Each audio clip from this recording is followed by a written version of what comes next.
Kain tayo ng rambutan, guys. Yan. Oh, ang lalaki. Isang batyato, naubos na ng kapapamigay ko sa mga binibisita kong kamag-anak. Ito na lang ang natitira. Doon sa pinuti namin. Ito na lang. Tara guys, mangain tayo. Tikman ko naman ngayon ang aking rambutan. Kain tayo. Kain tayo. Matigas kasi yung balat kaya kinakagat ko. Ang kuko ko ay puro mantsa na. Mantsa na ng mamantsa kasi ito eh. Ano siya guys? Tuklapin.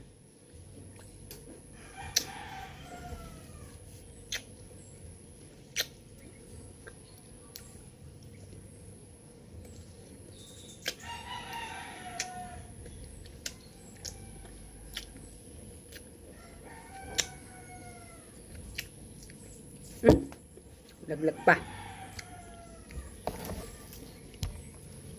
Yung iba gusto nila supsupin. Ayoko naman ng supsupin. Mas gusto kang tuklapin. Kasi dala lahat. Pero yung iba ganito magbukas sila guys. Ganyan. Nahihirapan ako eh. Maano. Ayun. Pag napisa mo na siyang ganon, tsaka mo siya bubuksan. Yung iba ganon yung technique. Pero masakit eh.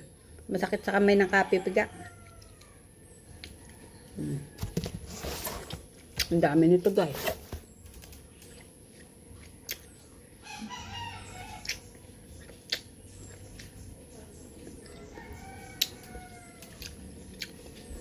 Katatapos ko lang kumain ng tanghalian. Kaya ito pang himagan.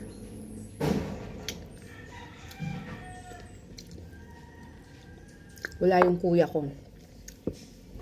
Tinawagan ko, sabi ko bumili siya ng balinghoy, kamuting kahoy. Parang gusto ko yun nilaga.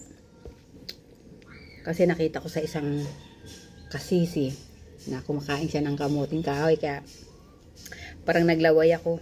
Sabi ko parang gusto ko rin. Pero mas gusto ko nun yung ginatan. Masarap yun. Katatapos ko lang naglaba. Ayan. Damit ng kuya ko. Naipon na yung labahay niya. Pinalaban sa akin. Pagtas kong maglaba, ayan, nagluto naman ako. Kasi may pinuntahan siya. Ayokong sumama, kaya sabi ko dito na lang muna ako sa bahay at para makarest back ako sa mga followers ko.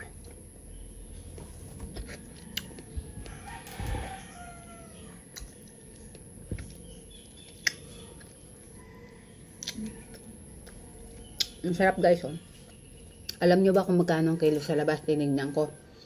Doon sa highway. 100 ang kilo. Pero mo 100 ang kilo guys. Samantalang yung puno ko, 2 puno ko ng rambutan. Sa pool na munga yan, hindi ko po binibenta. Pinamimigay ko.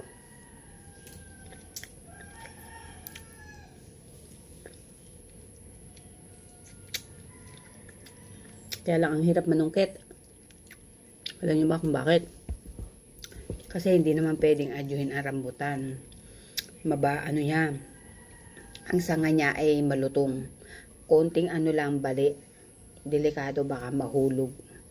Mahulog ang manunungkit. Hindi pwedeng adyuhin. Kailangan sungkit lang talaga. Kaya buti dumating yung kuya ko. Ayun, umadyo siya sa bubong kasi mas maraming bunga yung nandun sa bubong. Madali niyang nakuha. Kasi kung ako lang, kung ano lang yung abot na masungkit ko, yun lang. Pag hindi ko na makuha, hinahayaan ko na sa ibon, saka malaglag, saka sa mga marunong mag-abot na nanghihingi, yan, binibigay ko. Minsan naman kusa na siya nalalaglag.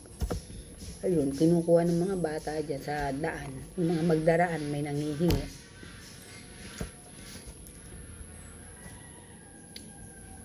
Sarap po guys, ang laki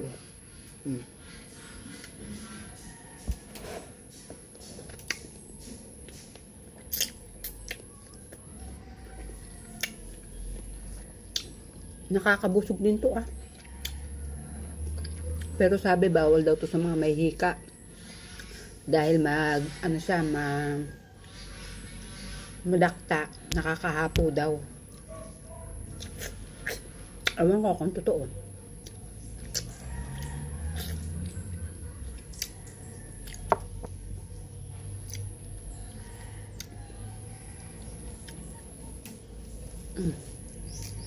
Ang hirap buksan. Matigas. Kahit gusto kong kumain ng kumain. Bago ko matapos, ito mo kamay ko. Namumula na sa pagpiga. Namumula siya kasi matigas yung balat.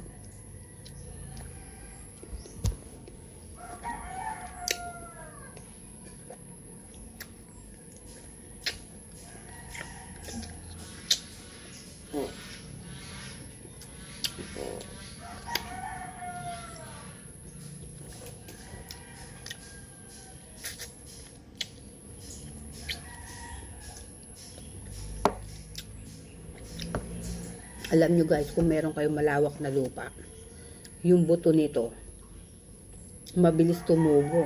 Itanim nyo pag may malawak kayong lupa. Alam nyo ba yung rambutan ko yan, ng bagong tira ko dito sa lote ko na to? May kapitbahay ako doon sa dulong-dulo, sina Gloria, patay na yon.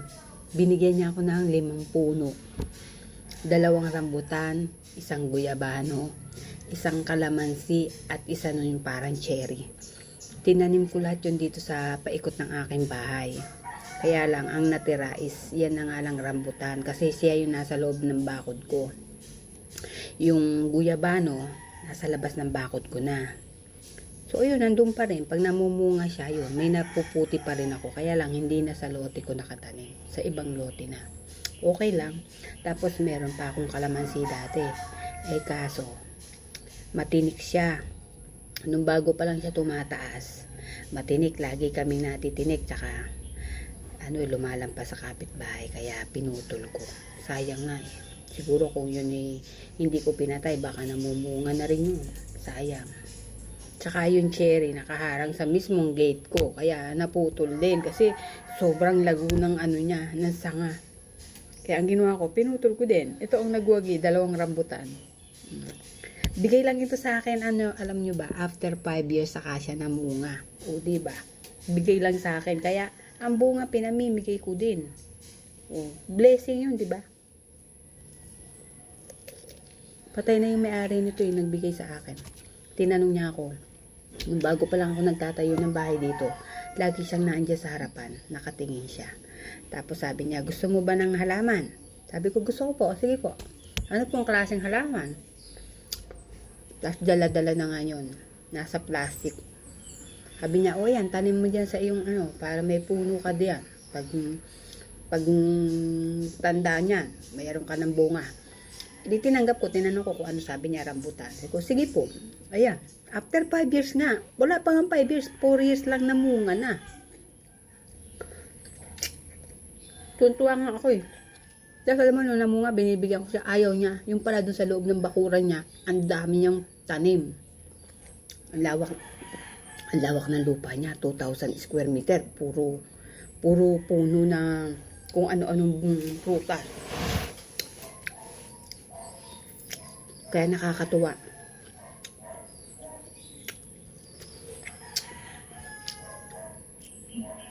Sarap guys. Ganyan pagtutuklapin. May kasamang balat. Yung iba ayaw kainin yun. Ako kinakain ko.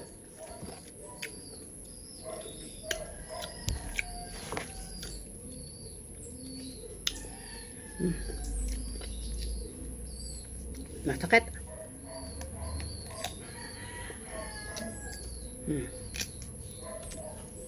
Kinakagat. Mas may gipang kagatin. Guys, oh. Laki, oh.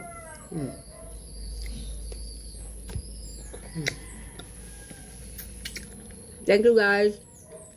Thank you for watching. Salamat sa mga manonood. Sa mga madadaanan nito. Bye!